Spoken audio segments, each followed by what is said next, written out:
امید کے پھول تھے نہ کھلے،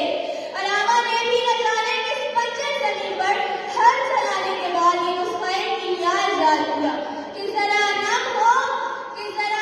ہو تو یہ مٹی بڑی سرخیز ہے ساتھی۔ وقت کا استاد کوئی ہو نہیں سکتا، اور ہم بھی شاگرد وقت کے ہی ٹھہرے، کیونکہ بے ادب شاگرد کو وقت ہی سکھاتا ہے۔ جن خاندانوں کا اس مٹی سے کسی بھی زاویے سے محبت کا رشتہ نہیں تھا، انہوں نے اس کو ایسا تھاما کہ ان کے یکجا ہونے کی علامت ٹھہرا۔ بنجر ذہنوں، بنجر دلوں اور بنجر سوچوں پر لامتناہی ظالم حکمرانی کی وجہ سمجھ میں تو آ گئی، مگر علامہ سے شکوہ بھی دل کے کسی گوشے میں جڑ پکڑنا شروع ہو گیا۔ شکوہ اس بات کا تھا کہ ان کو سمجھنا چاہیے تھا کہ ان کا ایجاد کردہ نسخہ غلط ہاتھوں میں بھی جا سکتا ہے، اور ہوا بھی ایسا ہی۔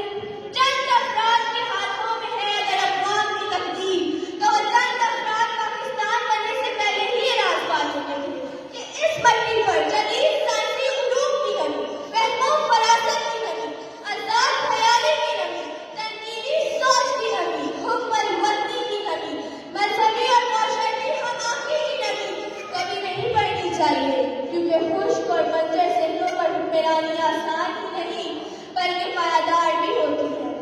دوراندیشوں موقع شناس گروہ نے اس دھرتی کو تو بنجر ہی رہنے دیا، مگر اپنی گرنما نسلوں کے لیے پھولوں کا گہوارہ سجائے رکھنے کی خاطر ہماری دھرتی کے حصے کی نمی کو اپنے آنگن میں لے گئے، اور ہم ان گرنما نسلوں کی محبت میں اس قدر دیوانے ٹھہرے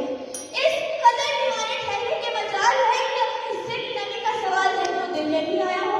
مگر کبھی گمان بھی گزرا کہ ہمارے آباؤں کے آنگن میں پھول مرجھانے لگے تو ہم نے اپنے بچوں کو خون دے کر انہیں پربہار رکھا۔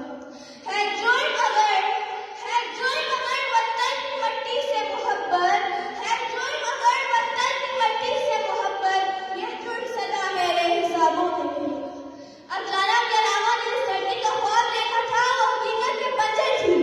تو ہم نے اس مٹی کے بنجر ہونے کی وجہ جاننے کی کوشش شروع کی تھی، مگر شاید ان کا خواب یہی تھا کہ ذرا نم ہو تو یہ مٹی بڑی سرخیز ہے ساتھی، مگر ان کا یہ خواب اس دھرتی کے آگاؤں نے ان سے چھین لیا، اور اس دھرتی کو اپنے پاؤں کو چوکی بنائے رکھنے کی خاطر خشک اور بنجر رکھا، کیونکہ وہ جانتے تھے کہ اس دھرتی کی سرخیزی ان کی گرنما نسلوں کی موت ہے۔